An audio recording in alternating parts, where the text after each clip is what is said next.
রাজ্যে আসছেন রেলমন্ত্রী অশ্বিনী বৈষ্ণব। মুখ্যমন্ত্রী শুভেন্দু অধিকারীর সঙ্গে আজ নবান্নে তার বৈঠক রয়েছে। এই বিষয় নিয়ে আরো বিস্তারিত জানাবেন প্রতিনিধি অরিত্রিক ভট্টাচার্য আমাদের সঙ্গে রয়েছেন। অরিত্রিক, রেলমন্ত্রী কখন এসে পৌঁছবেন এবং আজকের যে নবান্নে যে বৈঠক রয়েছে সেখানে কোন কোন বিষয় নিয়ে আলোচনা হতে পারে বলে এখনো পর্যন্ত জানতে পারছো?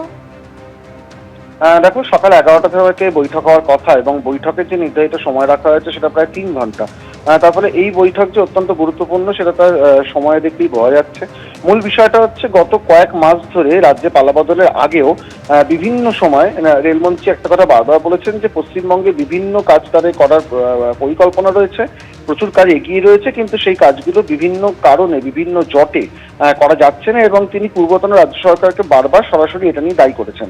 রাজ্যে পালাবদলের পর আমরা যেটা দেখেছি হচ্ছে বেশ কয়েকটি প্রজেক্ট যেগুলো আটকে ছিল সেগুলোর ক্ষেত্রে কিন্তু সবুজ সংকেত পাওয়া গেছে এবং সেই কাজগুলো এগিয়েছে। চিংড়িঘাটা হতে পারে, সেই কাজ শেষ হয়েছে। হলদিরামের কাছে একটি জট ছিল মেট্রো, সেটাও কিন্তু এগিয়েছে। তারপরেও যেটা দেখা যাচ্ছে এই মুহূর্তে রাজ্যে প্রায় 61টি এরকম প্রকল্প রয়েছে যেগুলো বিভিন্ন সময় আটকে ছিল, যেগুলো ছাড়পত্র দেওয়া ইতিমধ্যেই শুরু হয়েছে।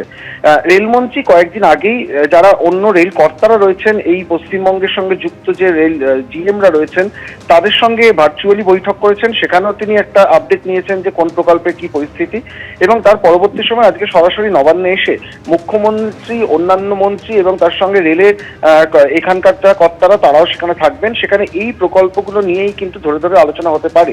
এমনকি এরকমও সম্ভাবনা আছে যে সেখানে নতুন আর কি কাজ করা যায়, নতুন কোথায় কাজ করার সম্ভাবনা রয়েছে, বা রাজ্যের তরফ থেকে কোন কোন জায়গাগুলোকে দাবি করা হচ্ছে যে এখানে আরো রেল পরিষেবা বাড়ানোর প্রয়োজন রয়েছে, সেই বিষয়গুলো নিয়েও আলোচনা হবে। ঠিক যেরকম আমরা গতকালকেই আমরা যেটা খবর করেছি যে কলকাতা স্টেশনকে মেট্রো নেটওয়ার্কের মধ্যে আনার একটা পরিকল্পনা হয়েছে এবং সেই অনুযায়ী ডিপিআর তৈরি কাজও শুরু হয়ে গিয়েছে। এরকম নতুন প্রকল্প এবং আটকে থাকা প্রকল্প কিভাবে সেই জটগুলো তাড়াতাড়ি খোলা যায় এবং কাজ এগোনো যায়, মূলত সেটাই কিন্তু আজকে নবান্নের মূল আলোচনার বিষয়বস্তু। ধন্যবাদ অরিত্রিক।